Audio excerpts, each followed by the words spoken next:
Hello students, today we will discuss about the set of class 11. So these are the terms before the exercise 1.3. अगर आपको ये terms clear हो जाते हैं तो exercise करने में आपको कोई problem नहीं आएगा. So what is the subset? Subset क्या होता है आपके पास में? Let मैं एक आपके पास set लेती हूँ, ठीक है? Let A is equal to set of all the students in your school. Okay. And एक set B ले रही हूँ, set of all the students in your class. Okay. So there are two sets A and B. तो आप यहाँ पे देख रहे हो जो set A है उसमें आपके क्या है, जितने भी स्कूल में बच्चे हैं उनका कलेक्शन है, उनका सेट है. एंड B जो सेट है आपके पास वो क्या है, आपकी क्लास में जितने स्टूडेंट हैं उनका सेट है. तो यहाँ से आपको बिल्कुल क्लियर दिख रहा है कि जो B है वो क्या है, A में पूरी तरह से कंटेन है. Got it? मीन्स B के सारे मेंबर जो है, सारे एलिमेंट्स हैं, वो सेट A के अंदर बिलोंग कर रहे हैं. Got it? सो इस टाइप से आपको ये जो सेट मिल जाता है जो कि जिसके सारे एलिमेंट एक सेट में कंटेन होते हो. सारे एलिमेंट नॉट कंटेन, क्योंकि एलिमेंट जो होते हैं वो आपके क्या करते हैं, बिलोंग करते हैं. तो एक ऐसा सेट जिसमें सारे एलिमेंट्स मीन्स क्या है, यहाँ पे अगर मान लो बी में आपके पास यहाँ पे एलिमेंट्स जैसे A B C and D. Okay, यहाँ पे ई एफ, चलो मैं इसको पूरा लिख देती हूँ. से ये हमारे पास एलिमेंट है. तो बी के सारे एलिमेंट किस में हो, बी में तो है ही है, वो सारे एलिमेंट ए में भी बिलोंग करने चाहिए. Got it? सो हमेशा क्या होता है, एलिमेंट्स जो होते हैं सेट में वो बिलोंग करते हैं, और जो सबसेट होता है वो हमेशा क्या होता है, कंटेन होता है. तो मैं अभी आपको बताऊंगी. तो बी के सारे एलिमेंट ए में क्या है, बिलोंग कर रहे हैं. तो आप यहाँ पे क्या लिखोगे, so B is the subset of A. Okay, this is the symbol of subset. ये आपका क्या है, सबसेट को हम ऐसे रिप्रेजेंट करते हैं. This is the representation of subset. तो यहाँ पे डेफिनेशन क्या हुई आपकी सबसेट की. आपके पास दो सेट हैं, say A and B. Let A and B are sets, then B is said to be subset of A if every element belongs to, or you can say every element is in set A. तब आपका जो set B है वो क्या हो जाएगा, then B is the subset of A. Got it? So यहाँ पे आपका हो गया B सबसेट. अगर इसको मैं डेफिनेशन से एग्जाम्पल से अगर मैं यहाँ पे क्लियर करूँ तो कैसे होगा. यहाँ पे एग्जाम्पल देखो. एग्जाम्पल होगा, मान लो A के पास आपके एलिमेंट है 1 2 3 4 एंड 5. Got it? और B जो सेट है आपका उसमें है 2 5 एंड 4. Got it? तो A और B आपके पास इस तरह से सेट है. तो अभी आपको ये देखना है कि कौन किसका सबसेट है. तो A में एलिमेंट है 1 2 3 4 5, B में है 2 5 4. तो आपको क्या देखना है, जो 2 है वो A में बिलोंग कर रहा है. Got it? अगेन मैं आपको ये थोड़ा सा प्रेशर डाल लूं यहाँ पे कि एलिमेंट्स हमेशा क्या होते हैं, बिलोंग करते हैं, और जो सबसेट होता है वो हमेशा कंटेन होता है. Got it? सेट या सबसेट वो हमेशा कंटेन होते हैं. तो 2 जो है वो A में बिलोंग कर रहा है, 2 B में है, दिस इम्प्लाइज 2 बिलोंग कर रहा है A में भी. ठीक है. 5 जो है वो B में भी है, this implies that not implies. जो 2 है वो A में भी बिलोंग कर रहा है, और जो 5 है वो भी A में बिलोंग कर रहा है, एंड 4 है वो भी, 4 किसका एलिमेंट है, B का, और 4 A में भी बिलोंग कर रहा है. Got it? सो यहाँ पे B के सारे एलिमेंट्स जो है वो A में प्रेजेंट है. ठीक है. तो इस टाइम पे आप क्या कहोगे, B is the subset of A. Got it? So this is the subset. अभी हम डेफिनेशन पे आते हैं. प्रॉपर सबसेट क्या होता है. आपके पास प्रॉपर सबसेट क्या होता है, what is the proper subset. आपके पास A is the subset of B. मैंने मान लिया. ठीक है. जो सबसेट की डेफिनेशन थी, चलो उसमें मैंने बोला था B is the subset of A. तो यहाँ पे भी मैं क्या ले लेती हूँ, B is the subset of A. तो इसको हम प्रॉपर सबसेट कब कहेंगे, B is a proper subset of A if B is contain in A. ये तो कंडीशन होती है, और प्रॉपर होने के लिए क्या करना पड़ेगा, यहाँ पे जो A है वो आपका बी के इक्वल नहीं होगा, ठीक है। मीन्स ए में एलिमेंट ज्यादा होंगे और बी में क्या होंगे, कम।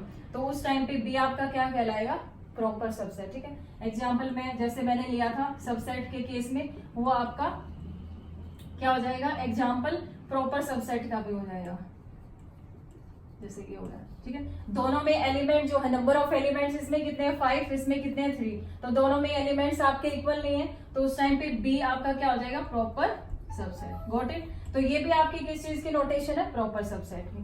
Got it. तो ये आपके पास ये टर्म हो गई। अभी हम नेक्स्ट टर्म पे आते हैं, क्या है हमारा, this is the subsets of set of R. ये क्या मीनिंग होता है, आर के हमें क्या बताना है, सबसेट्स, ठीक है। फॉर एग्जांपल आपके पास में नेचुरल नंबर है, होल नंबर है, रैशनल नंबर है, ठीक है। रैशनल नंबर की नोटेशन क्या होती है, क्यू। ये रैशनल नंबर है, उसको हम टी से रिप्रेजेंट कर लेते हैं। आपके पास में इंटीजर है जेड, तो आपके पास में ये दो जो नंबर है, क्या रैशनल नंबर जो है वो सबसेट होगा किसका, आर का, क्योंकि जो रियल नंबर क्या होता है आपका, real number consisting with the help of all the rational and irrational numbers. तो ये रैशनल नंबर जो है वो हमेशा क्या होगा, कंटेन होगा किसमें, sorry, rational number always contain in are, and जो इरेशनल नंबर होते हैं, इरेशनल भी हमेशा क्या होगा, कंटेन होगा आर में, क्योंकि आर में रैशनल भी है, इरेशनल भी है। Got it. और ये आपके क्या होंगे, प्रॉपर सबसेट। Got it. अभी अगर मैं बोलूं कि नेचुरल नंबर जो है वो सबसेट होगा आर का, सो हमारा यहाँ पे आंसर क्या होगा, this is not a subset of R, क्योंकि नेचुरल नंबर आपके पास में क्या है, this is the notation of not a subset, ठीक है। ये आपका नोटेशन होती है सबसेट की, एंड ये क्या होती है, not a subset. Got it. So यहाँ पे नेचुरल नंबर में आपके कौन से नंबर रहते हैं, 1 2 3 एंड सो ऑन, और रियल नंबर में आपके पास क्या आता है, रैशनल से 7/8 इस टाइप से आएंगे, एंड इरेशनल नंबर भी आएंगे √3 √5 √7 एंड सो ऑन, ठीक है। तो यहाँ पे देखो क्या नेचुरल नंबर इसमें कंटेन होगा, नहीं, तो यहाँ पे आप क्या बोलोगे, natural number is not a subset of real number, ठीक है। और अगर मैं होल नंबर बोलूं तो whole number is not a subset of R, ठीक है। तो यहाँ पे आपके पास क्या हो जाएगा, Q and T are the subsets of R. ये सिर्फ आपको समझाने के लिए यहाँ पे एक कंसेप्ट ऐड किया है, ताकि आपको ज्यादा सबसेट के बारे में क्लियर हो जाए। अभी हम आते हैं, और next topic is intervals as a subset of R. Intervals as subsets of R. ये क्या होता है, इंटरवल क्या होता है, तो आपने आई थिंक इससे पहले नहीं पढ़ा है, अभी फर्स्ट टाइम आप इंटरवल के बारे में पढ़ रहे हो। तो इंटरवल आपका क्या होता है, interval as a subset of R का मीनिंग क्या होता है, मैंने मान लिया कि दो एलिमेंट है, कहां से, रियल नंबर से, this is the notation of real number. So A और बी कोई भी दो रियल नंबर है, और मैं ये बोलूं and A is less than B, okay, जहां पे ए क्या है, बी से छोटा है। सो मैं यहां पे क्या बोलूंगी, all the points between A and B are called open interval. Got it. और जो आपका ओपन इंटरवल होता है उसको कैसे नोटेशन देते हैं हम, ये आपकी ओपन इंटरवल की होती है A comma B, this is the notation of open interval. इस ओपन इंटरवल में किस टाइप के एलिमेंट रहेंगे, सारे जितने भी एलिमेंट ए और बी के बीच में जितने भी नंबर्स होंगे वो आपके इस सेट में आएंगे, ठीक है, इस इंटरवल में आएंगे, सॉरी सेट नहीं, इस इंटरवल में वो सारे पॉइंट आएंगे, लेकिन ए और बी को आपको इंक्लूड नहीं करना है। Got it. फॉर एग्जाम्पल, मैं एग्जाम्पल से आपको बता रही हूँ, जैसे मान लो आपके पास क्या है 3 एंड 7, ठीक है, this is an open interval. तो इसमें अगर बोला जाए तो कौन कौन से पॉइंट रहेंगे आपके पास, यहाँ पे 4 आएगा, 5 आएगा एंड 6 आएगा, लेकिन आपको ये 3 और 7 को इंक्लूड नहीं करना है। ये आपकी डेफिनेशन होती है किसकी, इंटरवल की। और ये जो इंटरवल होगा ये क्या होगा, this is the subset of R. Got it. अभी आता है हमारा, अगर ए और बी दोनों को अगर हम इंक्लूड कर ले उस इंटरवल में, तो वो इंटरवल आपका क्या बन जाता है, क्लोज इंटरवल। Got it. तो इनके बीच में तो जो एलिमेंट है वो तो आएंगे ही आएंगे, आपको जो ये एंड पॉइंट है अगर ये भी ऐड कर ले तो वो आपका इंटरवल क्या बन जाता है, क्लोज्ड इंटरवल। Got it. जैसे एग्जांपल के लिए मैं फिर से वही चीज लूं, तो यहाँ पे क्या है 4 5 6, ये तो ऑलरेडी आ रहे थे, गॉट इट। तो यहाँ पे 3 भी आएगा एंड 7 भी आएगा। ओके, फिर आपका आता है इंटरवल किस टाइप का, ऐसे, ठीक है। अभी तो आपको ये अपने आप ही रिप्रेजेंट करना आ जाएगा। अगर इसको लिखना हो तो आप कैसे लिखोगे, इसमें वो सारे पॉइंट आएंगे सच दैट जो x है वो this is greater than equal to, क्योंकि a के साथ में क्या है आपकी क्लोज ब्रैकेट है और यहाँ पे b के साथ में क्या है ओपन। तो क्लोज का मीनिंग क्या है कि आपको इस इंटरवल में क्या लेना है, a और b के बीच के सारे पॉइंट्स लेने हैं एंड a को भी क्या करना है, इंक्लूड करना है, और b को क्या कर देना है, एक्सक्लूड कर देना है, ठीक है। तो यहाँ पे आप ऐसे लिखोगे, गॉट इट। तो ये इंटरवल इस तरह से आप रिप्रेजेंट कर सकते हो। फिर आता है अगर a के साइड में आपके पास क्या हो दिस ब्रैकेट एंड b के साथ में क्या हो क्लोज्ड, तो इसका मीनिंग क्या होता है, इस इंटरवल में कौन कौन से पॉइंट आएंगे, x is greater than not equal, x is greater than a and less than equals to b, क्योंकि b को हमने ये क्लोज जो ये ब्रैकेट है दिस इज लार्ज ब्रैकेट, ये क्या शो करता है कि आपको b भी इंक्लूड करना है इसमें और a को क्या करना है, एक्सक्लूड करना है। आई होप कि आपको इंटरवल्स क्लियर हो गए हो यहाँ से, ठीक है। तो ये सारे क्या बनेंगे, सबसेट बनेंगे किसके, रियल नंबर r के, गॉट इट। जैसे मैं एग्जांपल लूं अभी, जैसे 3 and 7, ठीक है। तो इसमें कौन कौन से पॉइंट आएंगे आपके, 4 आएगा। अगर आप इसको डेफिनेशन से लिखो तो इसमें वो सारे एलिमेंट आएंगे या मेंबर आएंगे इस इंटरवल के such that x is greater than 3 and less than equals to 7। तो यहाँ पे कौन कौन से पॉइंट आ जाएंगे, दिस इज 4 5 6 एंड 7, ठीक है। अगर ये यहाँ पे ग्रेटर होता है एंड यहाँ पे स्मॉल ब्रैकेट होती, दैट मीन्स 7 को एक्सक्लूड किया है और 3 को 7 को एक्सक्लूड किया है और 3 को इंक्लूड किया है, गॉट इट। सो आप ऐसे रिप्रेजेंट कर सकते हो। अभी हम आ जाते हैं what is the power set. Power set क्या होता है आपका, पावर सेट, मान लो आपके पास सेट A है, ठीक है, और A में मैंने लिख दिया कि यहाँ पे 2 एलिमेंट हैं, गॉट इट। तो यहाँ पे क्या होगा, all possible subsets of set A is called power set, okay, power set of set, understood। आपके पास में कोई भी अगर सेट होता है, अगर उसके आप जितने भी सबसेट बन सकते हैं उनका जब आपका क्या हो जाएगा, कलेक्शन हो जाएगा, तो उसको हम क्या बोलते हैं, पावर सेट, ठीक है। एग्जाम्पल, इसका एग्जाम्पल से मैं आपको समझाती हूँ, एग्जाम्पल से चीजें ज्यादा क्लियर हो जाती हैं। तो मैंने यहाँ पे ले लिया से 1 और 2, मैंने 2 एलिमेंट ले लिए।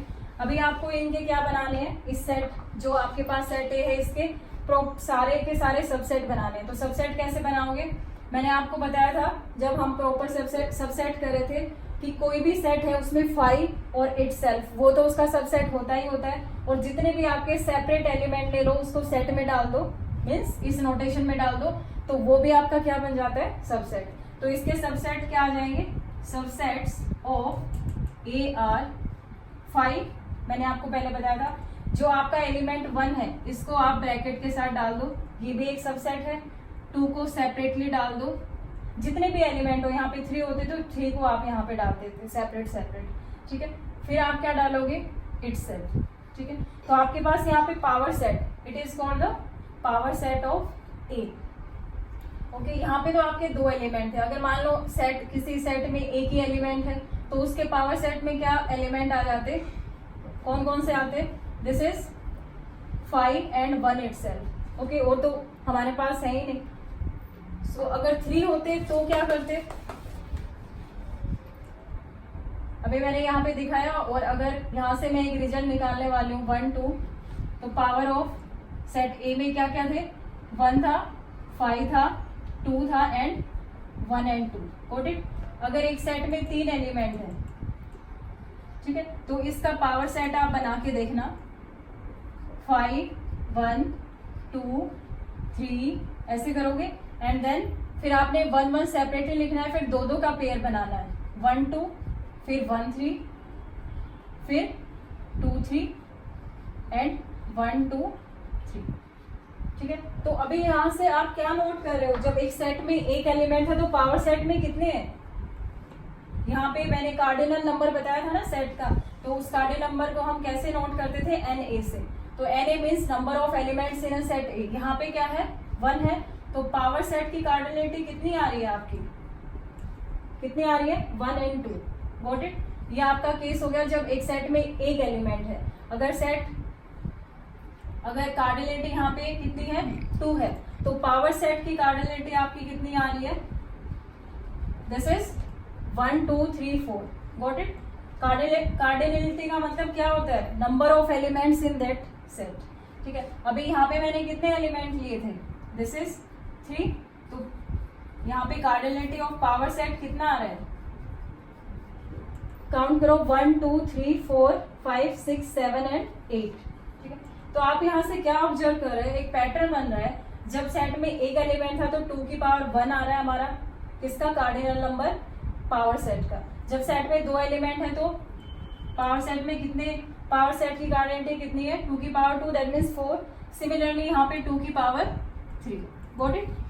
सो यहाँ से आपका एक रिजल्ट निकल के आता है। Result is very very important.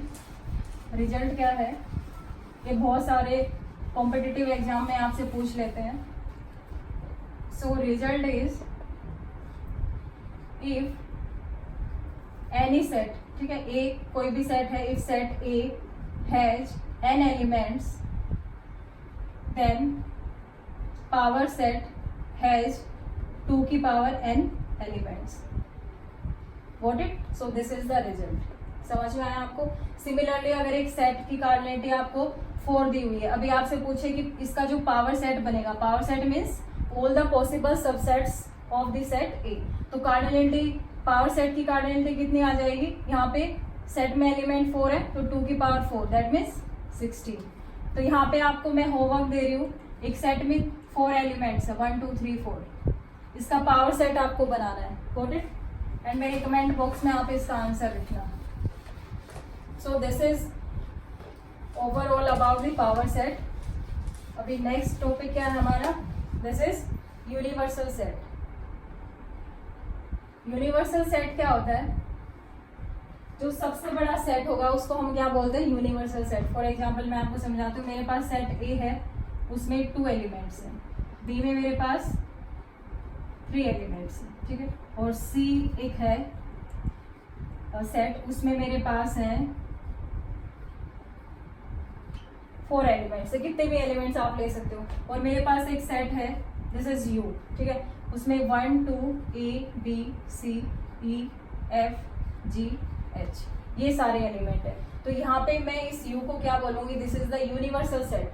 जो सबसे लार्जर सेट होता है आपका, वो क्या कहलाता है, universal set. Why, because A जो सेट है वो U में कंटेन है, B है वो भी U में कंटेन है, एंड C भी। तो आपके पास जितने भी सेट गिवन होते हैं, अगर वहां पे कोई ऐसा सेट एग्जिस्ट करता हो, वो सारे जितने भी सेट है, सभी सेट के एलिमेंट्स को अपने अंदर कंटेन कर ले, तो उस टाइप का सेट आपका क्या कहलाता है, यूनिवर्सल सेट। Got it.